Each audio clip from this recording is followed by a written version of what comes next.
This is a music review. It's the 2000 release, Daisies in the Galaxy, by the American rock band Eels.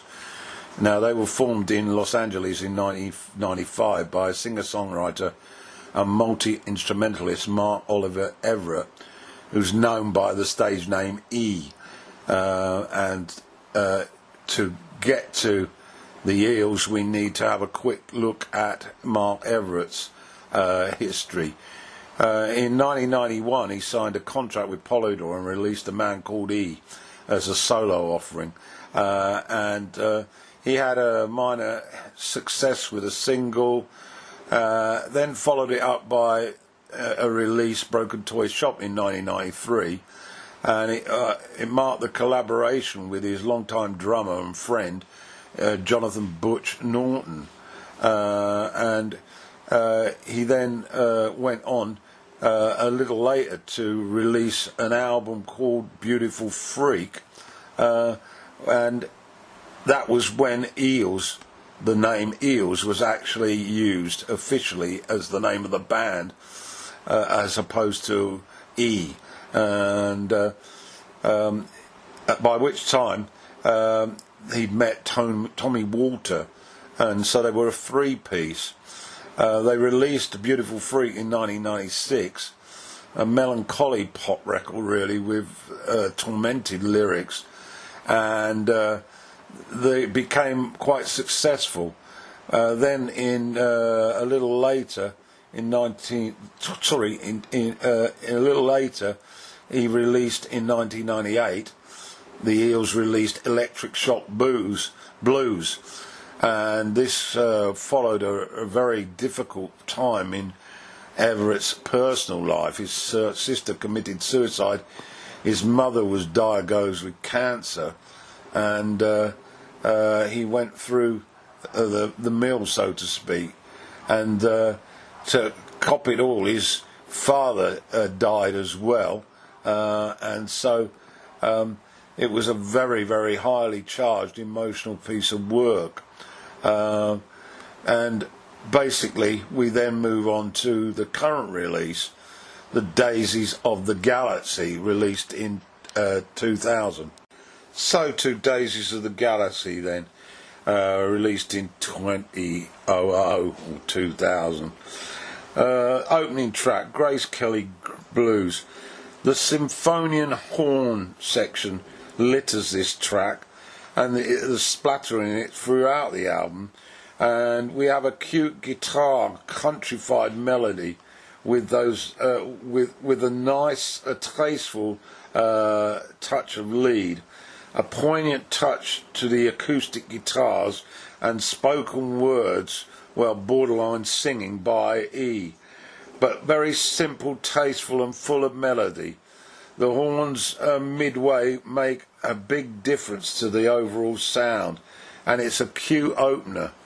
Lyrically, I think it's a look at the rich, the famous and the wealthy, contrasted with your average Joe Public dude who works in fast food. But for E, of course, being a singer-songwriter and musician, it's probably a reminder that he's okay now after all the emotional tragedy with regard to his family loss, and that he's doing what he loves. So to an extent it's a recollection of Grace Kelly, who of course traded in creativity for royal luxury, and then the contrast with the kid in the fast food who trades in their labour for a few merely cents. It's basically probably a point to tell his fans that he's okay and he's at neither end of that particular spectrum, even though he's gone through emotional hell over the previous few years. So that's my start on this album. Track 2 then, Packing Black Blankets. It maintains that gentle melody, and there's a nice keyboard mixing neatly in with the acoustic guitars. Lyrically, I think it's about being a fresh start away from the city, or maybe a fresh start away from the emotional hell. And it's maybe a nod to saying goodbye to the pollution, which could be a metaphor for the city life, or it could be a metaphor for the emotional heartache. But either way, it's a question of let's travel and breathe some new fresh air and gather some warmth through our surroundings, and a new chapter in your life. Maybe a failed relationship is behind you as well. Track 3 is The Sound of Fear. It's a nice solid bass that starts up the horns, and we move much more up tempo with a rockier feel before the keyboards swallow us up the rhythm and vocals. There's certain similarities to Beck here with that shuffling Wurlitzer organ phase, which is a little frenzied to say the least. Everett sometimes described as a quirky genius, and here you'll certainly get a taste of it. But lyrically, well, is it about loyalty? Is it about being let down? Is it about never showing that weakness again? I'm not really sure, but that's my take on it anyway. Track 4 is I Like Birds. Nonchalant whistling adds to a sing-along feel, which is southern folk rock with goofy lyrics. It's bright and it's a very pleasing track. Lyrically, well, it's a message, I think, to those who fail to notice environmental beauty, birds, and get drawn into progress, technology and advancement at the expense of the environment. Everett saying, let's take care of our fellow beings, birds and animals. I found on the internet, though, that there was another interpretation, and it was a tribute to his mother, who apparently was had a fond likeness for birds and feeding them, and the idea of the freedom that birds have, which we don't, given society's pressures. So to track 5. This is the title track, Daisies in the Galaxy.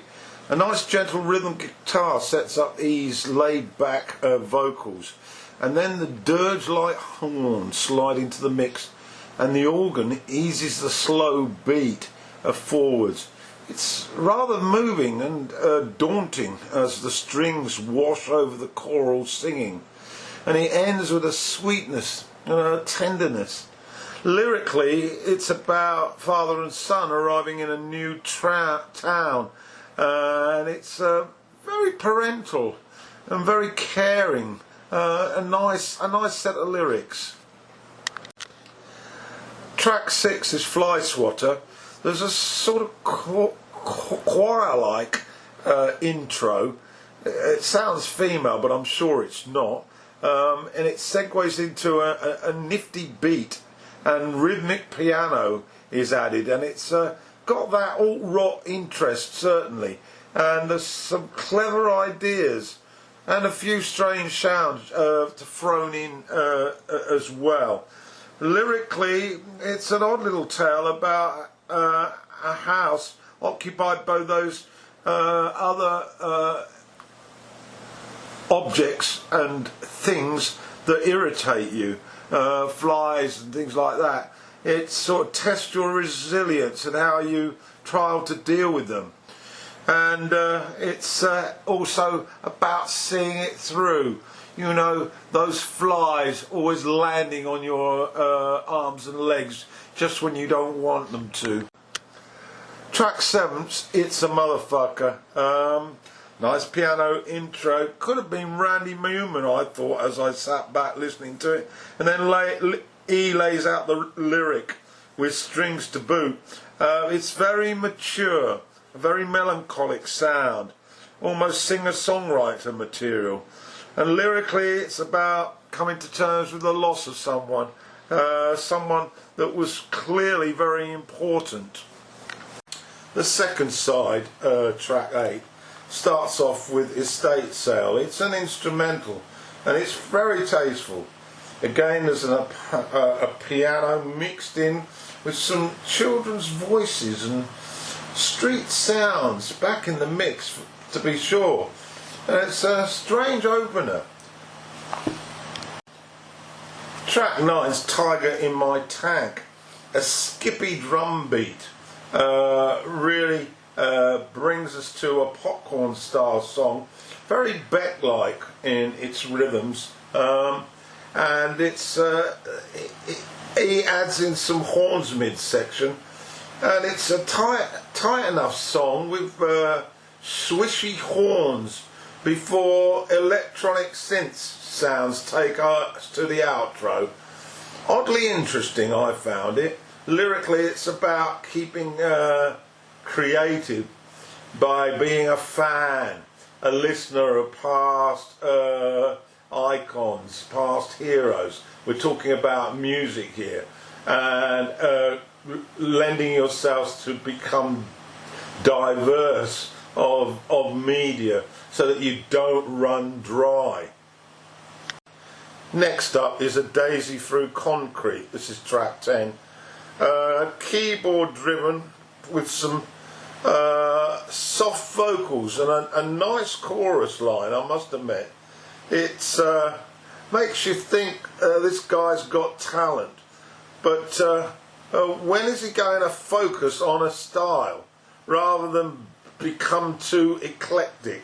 Lyrically, try and stay in the present, I got from this. Keep your eyes open to what's happening and now, rather than constantly be in the past or thinking about the possible future. Track 11, Jeannie's Diary, is a personal favourite. It's got a more traditional ballad style piano, and that drives the song with some nice orchestral arrangements.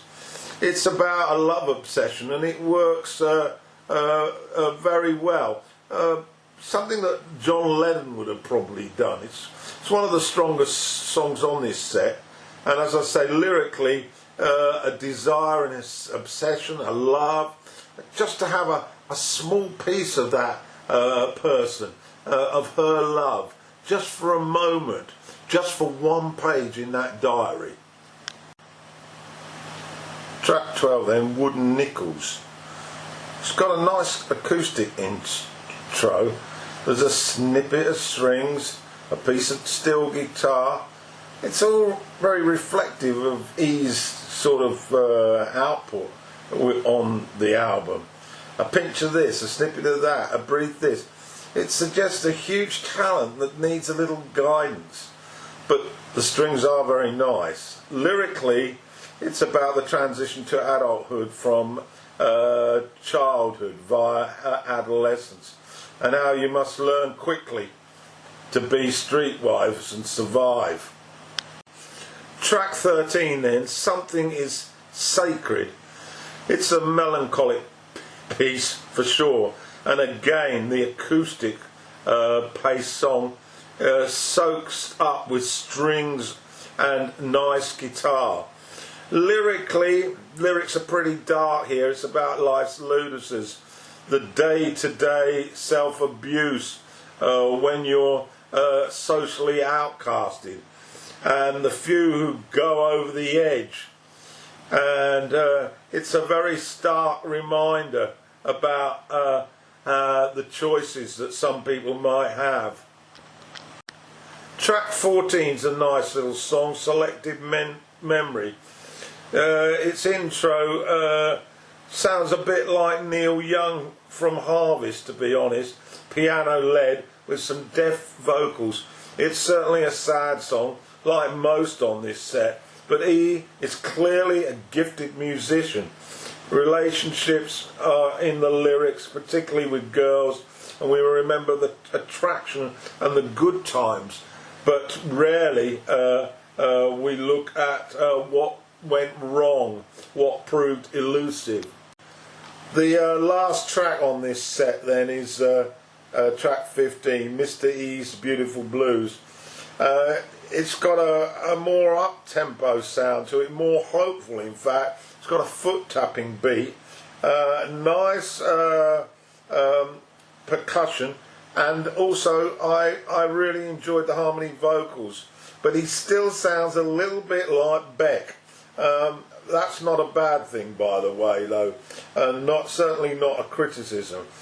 Lyrically, it's another tale of how the environment is in pain, and that many of our fellow humans are in despair or in danger and are coping, or more than likely are not coping as the chaos emerges. So, Daisies in the Galaxy, this 2000 effort by the Marquee, and I found this, the Eels of course is the name of the band, I found it a really interesting collection, an interesting set, but the problem is, as soon as you start to get tuned into a track, it ends and you're then having to face a rather different proposition. That he's into too many things here. He ought to focus on one particular style, at least for an album, although it does reflect on his natural ability to make music and write pretty good songs. So I'd recommend it.